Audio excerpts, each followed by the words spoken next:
about Manchester United. Now, the first reason why I think Manchester United is garbage is Jesse Lingard.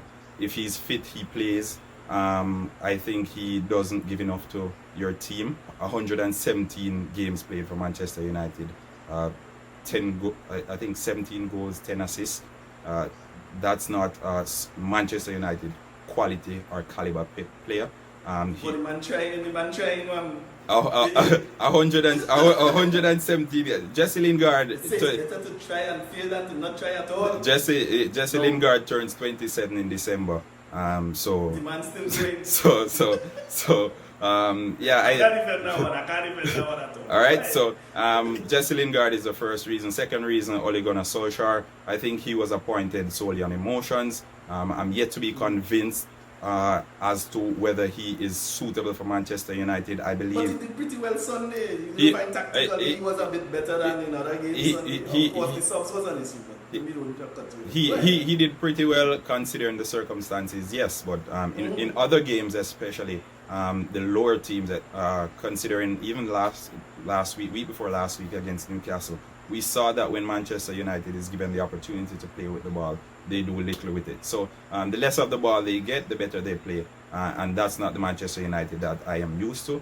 Ole Gunnar Solskjaer, is it a case where he deserved the job? Would his resume put him in any other top 5 club anywhere in the world? No.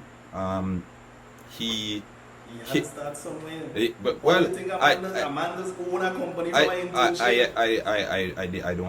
don't have a problem with him starting somewhere. You ever see Amanda start at the head of the company? He started.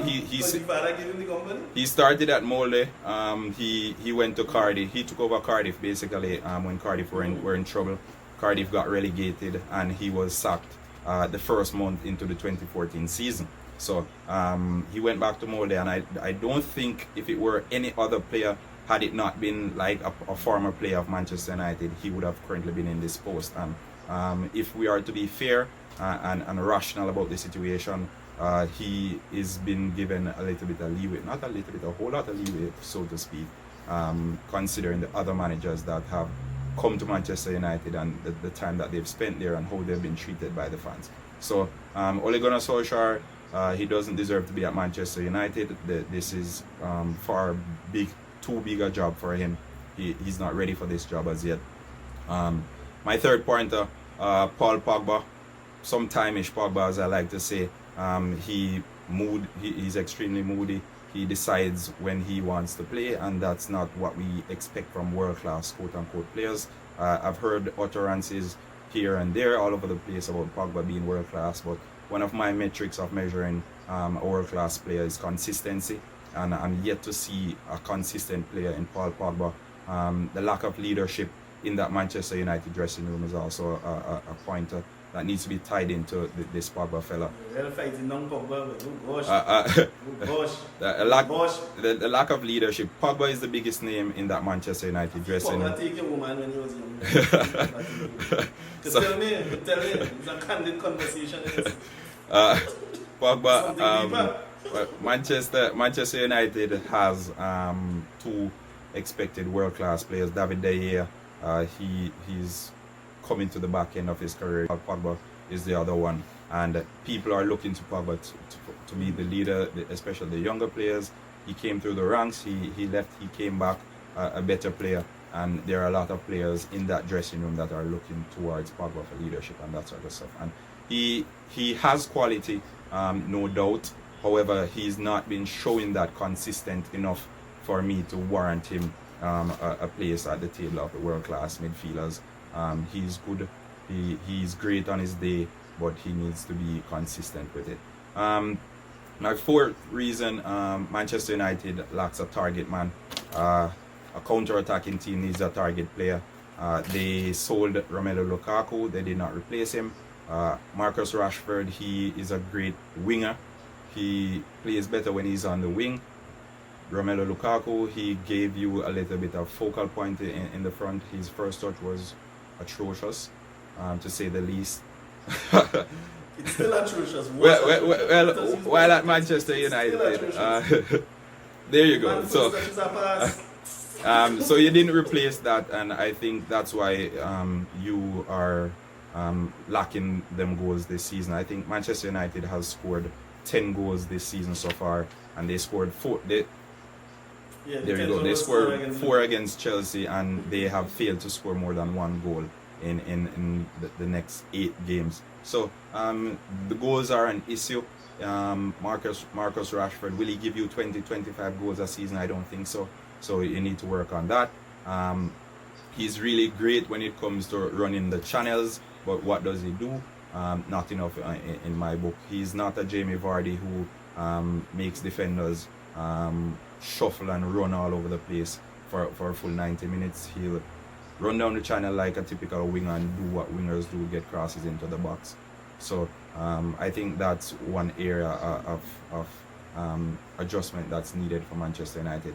Finally, I think it's the overdependence on Dan James.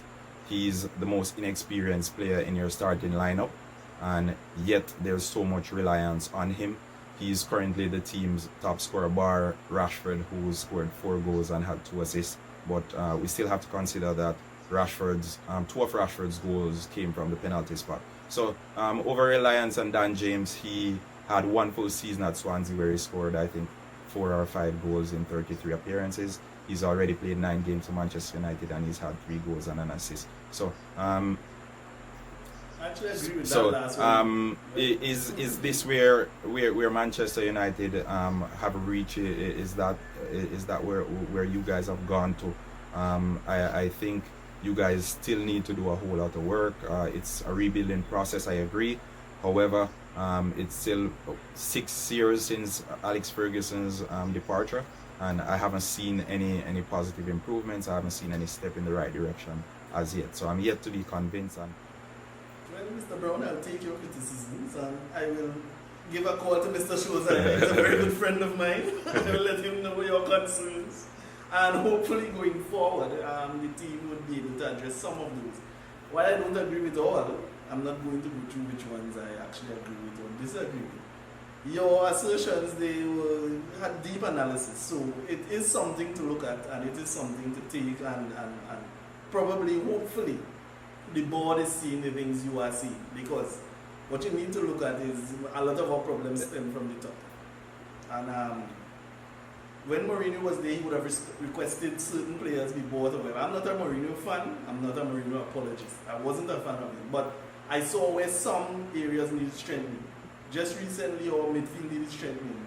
We always let players go, we never replace them. Lukaku assertion, where we let him go, we didn't replace him.